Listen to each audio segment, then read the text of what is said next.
If you've ever been shopping for a new practice pad, you know there's like a ton of different options. They can range anywhere from like $20, $40, $60, even like $100. But if you want to drop 60 bucks on a practice pad, I recommend going with this one. Drumeo P4 Pad.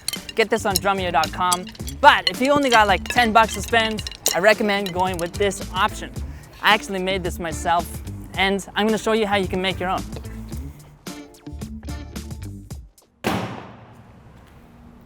So before we get started, we need to break down what kind of materials we need to buy. So here I have a regular practice pad you'll find in any store or online.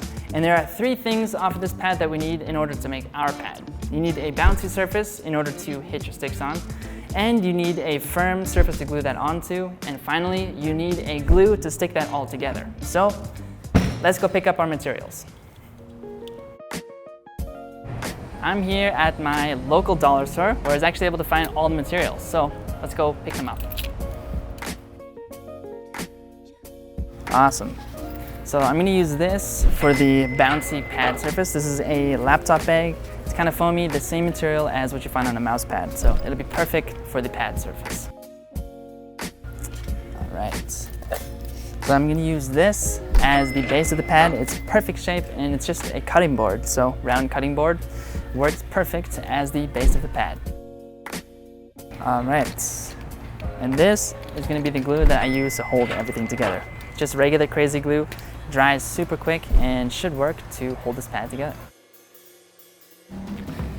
All right, now that we have all of our materials, it's time to put it together. So the first step, you're gonna have to cut these 2 pieces in half, like detach them from each other.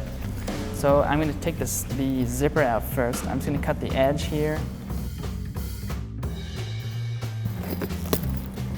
So now you have your 2 parts. These are gonna be the top of the pad. So put this over here for now.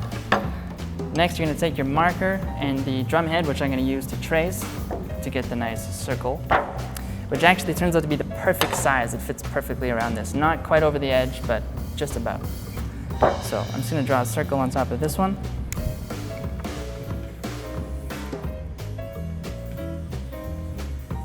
All right, now we're gonna cut out one of the circles.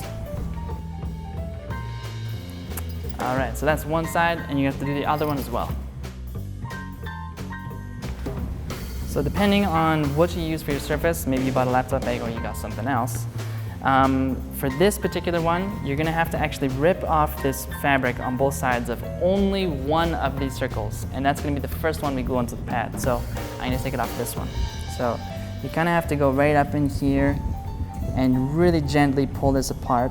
And then don't go too fast because you'll rip the foam. That's the stuff we need, so.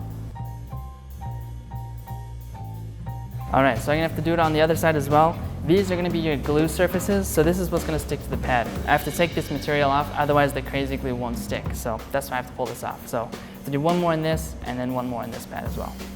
All right, so now that we have all that material pulled off both sides of this one, and just the one side on this one, we can glue it to our pad. So like I mentioned, you need to do that so that it will stick to the pad. Now we're gonna start putting the pad surfaces onto the wood. So cutting board, I should say. Make sure it's all clean. And the one you're gonna glue down is the one that has both sides ripped off. So you can just start with whatever side you like and get it centered on there. All right, so now I'm gonna glue down these sides. I'm just gonna start at the very tip here, put a little bit of glue, and you don't wanna squeeze too tight because this whole bottle has to last for the whole pad. So you don't wanna put too much glue on here. So put a little bit, then we're gonna hold it down, and we're just gonna keep doing that around the whole surface until we get the whole thing glued down. So if you end up squirting a little bit extra, you can just kind of spread it out and get as close to the edge as you possibly can. All right, so now I'm gonna put the last one on. This one is just another one to make it extra bouncy, to give it kind of that nice feel. And again, you're gonna wanna stick it to that side that we pulled the fabric off because it's gonna stick best on top of this one. So make sure it's clean, there's nothing on there, and we'll start gluing it on.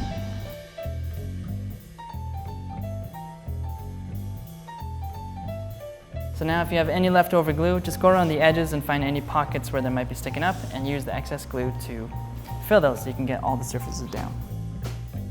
All right, now our pad is completely finished. We have both surfaces glued on, and now we are ready to practice. Let's go try it out.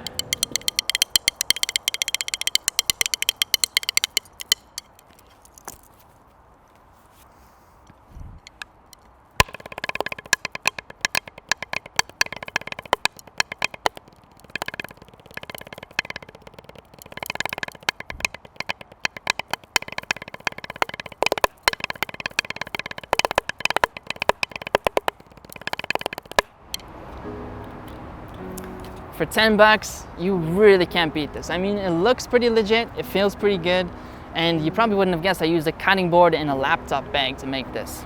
So don't be afraid to go home, get creative, see what kind of stuff you have laying around the house. Maybe you can use a mouse pad or like a cork hot plate that you have in your kitchen.